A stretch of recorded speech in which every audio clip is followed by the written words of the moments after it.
everyone! So ngayon magluluto ako ng puset, yung malalaki. Pero hinati ko na siya at ayan na yung aking mga ingrediente. So let's start!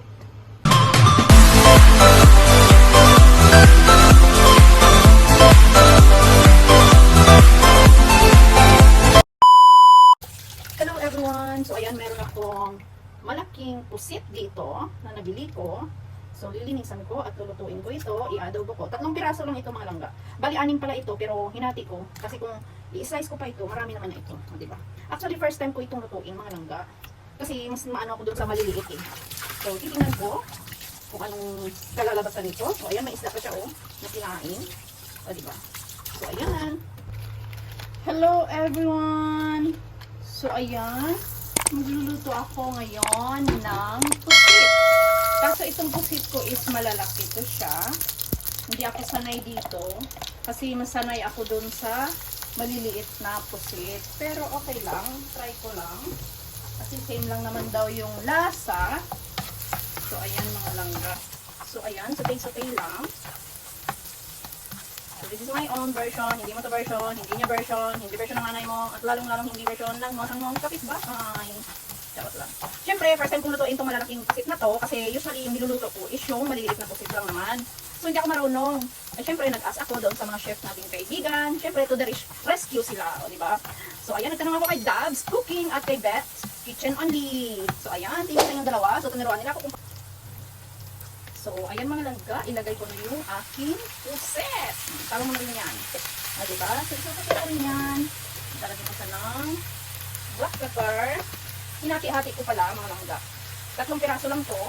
Kasi malalaki naman. So hinati ko lang siya kaya marami sa titinan. So ayan. Ibigisa ko lang siya muna. Hanggang maluto siya. O diba? So ayan. Sutay-sutay. Pero nilinisan ko rin yan ha. So ayan ang mga langga. O diba? Lagyan ko siya ng ganyan. Tapos sabi, ang turo sa akin ni Dabs at ni Sisi Betty, hindi siya kailangan na ma-overcook kasi makunat na siya. So, ayan na siya. Pero lalagyan ko siya ng sili kasi mahilig ako sa makunat, diba? So, ayan. Ito na yung sili. Kasabay ko siya dyan. Konting ano lang yan. And then, hindi ko na siya lalagyan ng toyo. Or pwede ko rin lagyan ng toyo konti. Basta, sa akin to na version ha. So, ayan. Konting toyo. Pero lalagyan ko siya ng oyster sauce mamaya. So, ayan. Medyo ipatender ko na lang siya muna. Tatakpan. And then, gusto ko, ano, so, ayan na siya mga langga. Lalagyan ko na siya ng yung bay leaves pala. Kalimutan kong ilagay para medyo bumanguling siya. Ayan. Late yung bay leaves ko. Sana kanina pa, pero okay lang. Carry on yan. So, ayan na. Medyo malambot na rin siya. Diba? Huwag daw pasubakan kasi pag nag-overcook, naging matigas. Lalagyan ko siya ng oyster sauce. Tapos, lalagyan ko na siya ng suke. Diba? Paluto na siya eh. So, suka. Gusto ko yung medyo maasim-asim. So, ayan. At lalagyan ko rin siya ng konting sugar. Wala akong brown sugar, guys. So, gagamitin ko is white sugar. Konti lang. Ayan na yan. Okay na yan. Wala akong brown sugar. Hindi uso yung brown sugar dito. So, mix, mix, mix. And then, tatakpan. And then, good to go. Kakain na agad. Diba? Ayan, simmer lang. So, ayan na mga langga. Luto na siya. Hindi ko na siya i-overcook. Kasi baka hindi ko na makain at biglang kumunat. O, diba? Tinikban ko na rin. Manamis-namis na maanghang-anghang. Na maasim-asim. O, diba? So, ayan.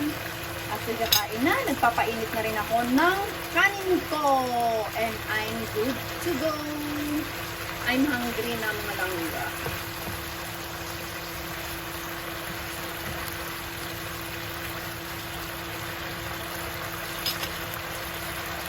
So, ayan na mga langga, ang aking adobong puset. O, diba? Luto na siya. At ako'y gutom na, kakain na. At meron akong tirang ulam nung nakaraang araw. So, ayan. Kain tayo mga langga. Thank you so much Lord for this food. Napansin ko, mas maitim itong malalaking pusit kaysa sa yung sa maliliit na pusit.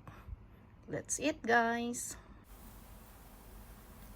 So, ayan na ang aking adobong pusit. Tara, kain tayo mga langga. Thank you so much, Lord, for this food. And of course, shout out sa dalawang chef na to the rescue. Kasi nagtanong ako sa kanila kung paano lutuin to. Kasi, yung niluluto ko lang is yung maliliit na pusit. Akala ko ibang pagkaluto nito. So, sabi nila, same na pagkaluto lang daw. So, ayan. Thank you, Lord, for this food. Kain tayo. Hindi siya makunya. Yung lasa, nag-aagaw yung asim at yung tamis. Then, ayan, nag-aadan. Sarap. Masarap pala. Pero napansin ko dito na mas maitim siya kaysa doon sa maliliit na pusit. Wala kasi, ito lang ang nabili ko. So, ayan, thank you so much for watching mga langga. Sa hindi pa naka-follow, please like, comment, subscribe, at bell all na rin para matibay kayo sa mga bago kong upload videos. Cha, 82 Vlog Gonzaga! Thank you so much, guys. I love you, guys. Team Hayay, shout out. And Dabs, thank you. Bye.